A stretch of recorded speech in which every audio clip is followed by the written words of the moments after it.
अस्सलाम वालेकुम dear students. I hope कि आप सब खैरियत से होंगे। अपना लेक्चर हम स्टार्ट करते हैं और लेक्चर के स्टार्ट में मेरा आप सबसे एक क्वेश्चन है। क्या आप सबने कभी सोचा है कि एक छोटा बच्चा जिसको ना हमने अभी स्कूल भेजा है और ना ही कोई ग्रामर पढ़ाई है, तो कैसे वो लैंग्वेज सीख जाता है, वो लैंग्वेज जो घर में हम सब बोलते हैं। फॉर एग्जांपल, अगर हमारे घर में इंग्लिश बोली जाती है तो वो बच्चा इंग्लिश सीख जाता है, अगर उर्दू बोली जाती है तो वो बच्चा उर्दू सीख जाता है, और इसी तरह बाकी लैंग्वेजेस छोटा बच्चा कैसे सीख जाता है जबकि हमने उसको अभी तक स्कूल भेजा ही नहीं है। इस सवाल का जवाब हर स्टूडेंट्स का यकीनन डिफरेंट ही होगा। आपको इस सवाल की जवाब की क्लैरिटी इस वीडियो के लास्ट में मिल जाएगी इंशाल्लाह। आज का हमारा जो टॉपिक है वो है mentalism theory of language learning. इसको हम रीड कर लेते हैं। Mentalism theory of language learning was presented by Noam Chomsky. ये थ्योरी नॉम चोमेस्की ने प्रेजेंट की थी और इसका मेन कॉन्सेप्ट था main concept of this theory is that humans are born with an innate biological capacity to learn language। तो इस theory का मेन कॉन्सेप्ट ये है कि हर इंसान ऐसी सलाहियत के साथ पैदा होता है कि वो कोई भी लैंग्वेज सीख सकता है।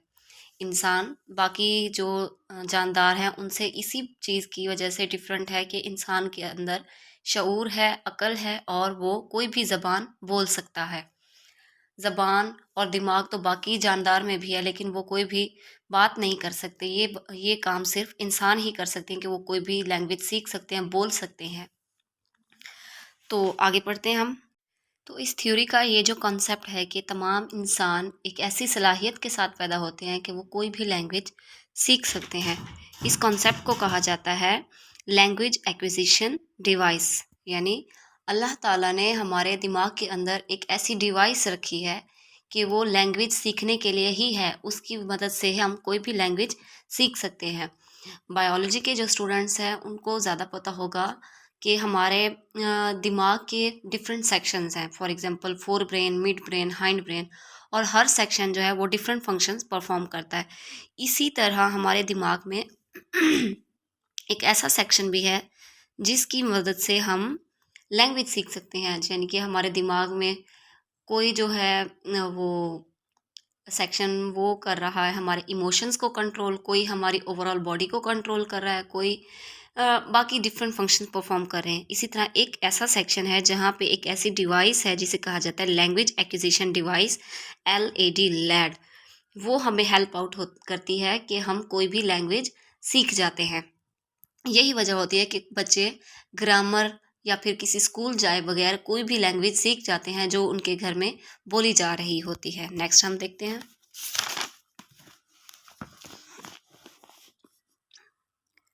According to this theory, language acquisition is a mental process, not just a product of environmental conditioning, and that children are able to create novel sentences because they have an internal unconscious understanding of universal grammatical principles।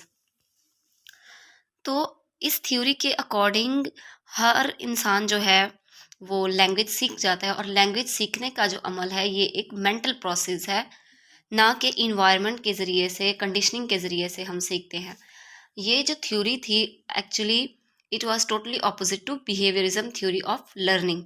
Behaviourism theory of learning ये कहती है कि हम conditioning के ज़रिए से environment में conditioning करते हैं और उस कंडीशनिंग के ज़रिए से हम कोई भी चीज़ सीख जाते हैं।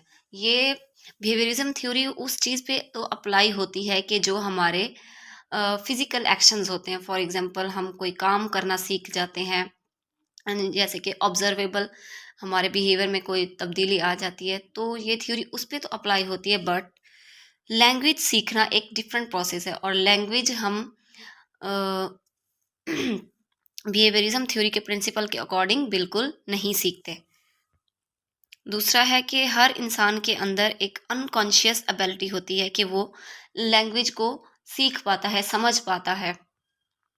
यूनिवर्सल ग्रामेटिकल प्रिंसिपल, इसका मतलब ये है कि आप इस तरह समझें कि इस कायनात में तमाम इंसान मौजूद हैं, लेकिन उनमें डिफरेंस क्या है कि वो शक्ल शुबात के ज़रिए से डिफरेंट है, और उनमें डिफरेंस ये है कि कास्ट का डिफरेंस है, उनके स्टेटस का डिफरेंस है, इसी तरह लैंग्वेज के जो यूनिवर्सल प्रिंसिपल्स हैं वो सेम हैं, बट जब हम लैंग्वेज बोलते हैं उर्दू, इंग्लिश, इसी तरह बाकी लैंग्वेज, तो उनके अल्फाज डिफरेंट हो जाते हैं, वरना उनके जो ग्रामेटिकल प्रिंसिपल्स होते हैं यूनिवर्सल, वो सेम होते हैं।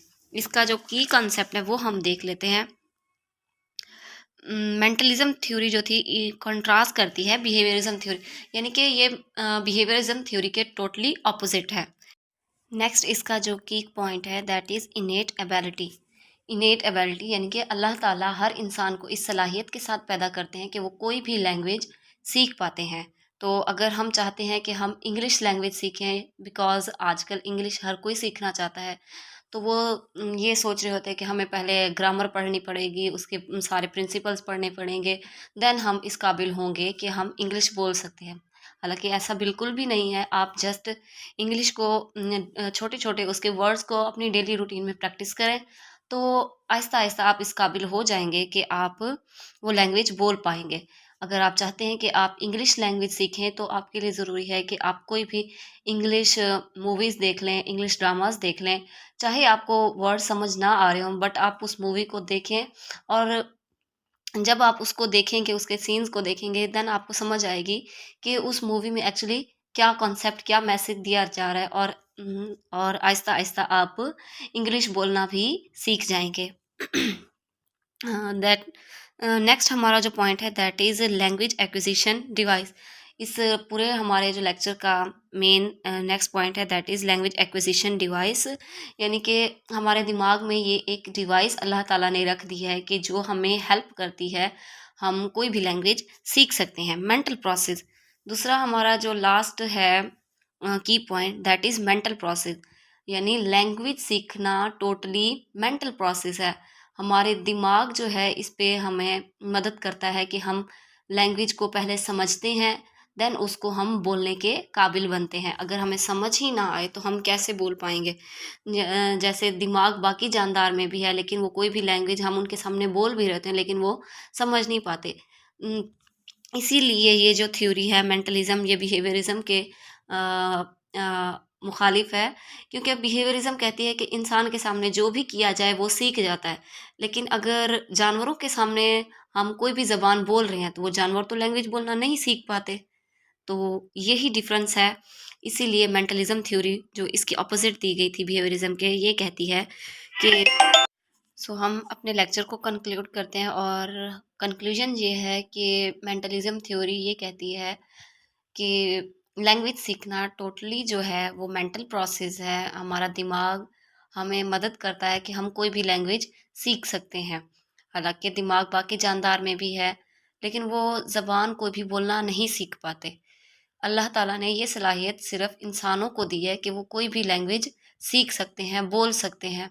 तो हमें परेशान होने की बिल्कुल भी ज़रूरत नहीं है कि अगर हम इंग्लिश सीखना चाहते हैं, तो हमें पहले ग्रामर पढ़नी पड़ेगी, फिर हम जाके इस काबिल बनेंगे कि हम इंग्लिश बोल सकते हैं।